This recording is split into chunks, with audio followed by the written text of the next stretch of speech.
All right, thought detectives, welcome to The Explainer.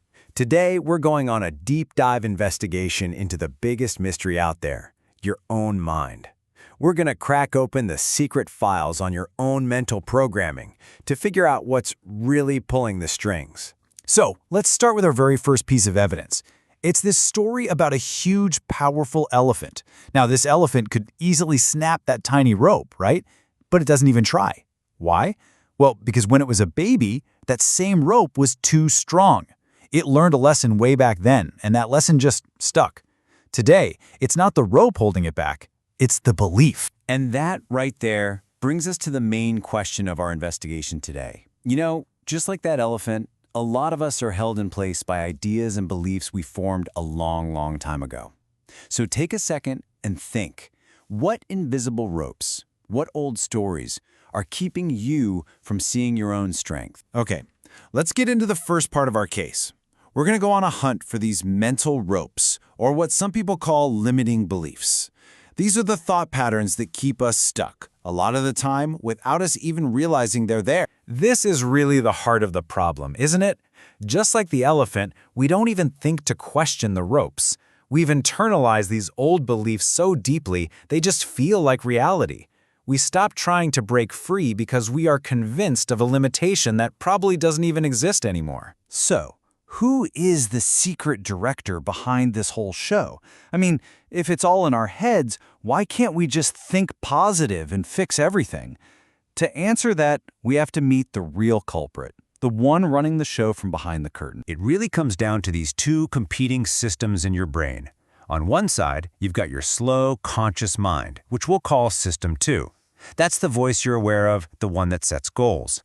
But on the other side is the fast, automatic System 1, your subconscious beliefs.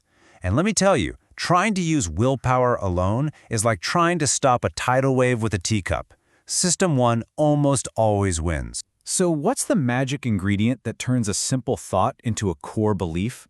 It's emotion. A belief isn't just the thought you had once. It's a thought that has been super glued into your subconscious with powerful feelings. That emotional charge is what turns a passing idea into a deep, automatic program that runs your life. And this story, it captures that conflict just perfectly. The man's conscious mind, his System 2, gets it. He logically knows he's not a seed.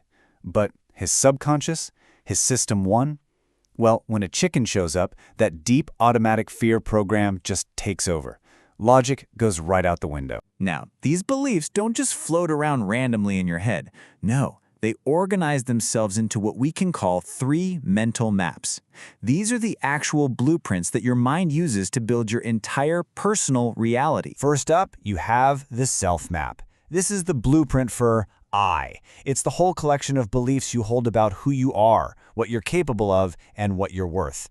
This map decides if you see yourself as the hero of your own story, or maybe just a side character. Next, there's the others map. Think of this like your internal guide to, well, to everybody else.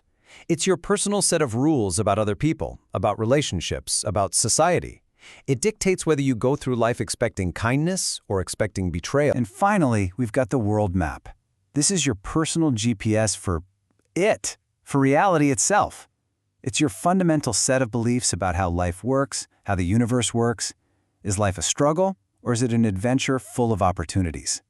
Your answer is buried in this map. So how exactly do these maps keep us stuck? Well, they don't just sit there. They create this incredibly powerful feedback loop that pretty much becomes a self-fulfilling prophecy. Your beliefs don't just interpret reality, they actively go out and shape it. This whole thing happens through a process we can call the BERE model. Let's walk through it. It starts with a belief from one of your maps. That belief then influences the events you attract or even create. Then you interpret that event through the filter of your belief, which triggers a powerful emotion. And that whole experience then reinforces the original belief, making it even stronger. And the crucial thing to get here is that this is not a one-time thing. It's a powerful loop running on autopilot over and over again. And with every single cycle, it gets stronger, more convincing.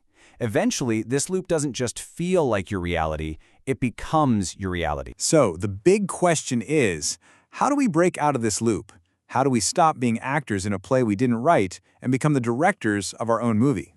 Well, it's time to finally crack this case. It's time to rewrite the script. The solution really boils down to two key steps. First, we have to put on our detective hats and drag these hidden beliefs out of the shadows and into the light. You can't change what you can't see. And second, we have to become mental alchemists. We have to break that emotional superglue holding the old belief together and then forge a new, powerful bond between an empowering thought and a positive emotion. This ancient story says it all, really. Just like that butterfly, your beliefs are in your hands. You can crush them, holding on tight to those old limitations, or you can open your hand and let them fly, allowing them and you to completely transform. The choice is, and always has been, yours. Your beliefs are not unchangeable facts. They are stories. And guess what? You're the author. The power to stay tied to your old ropes or to let new, empowering beliefs take flight is in your hands. So the only question left is, what new story are you going to write?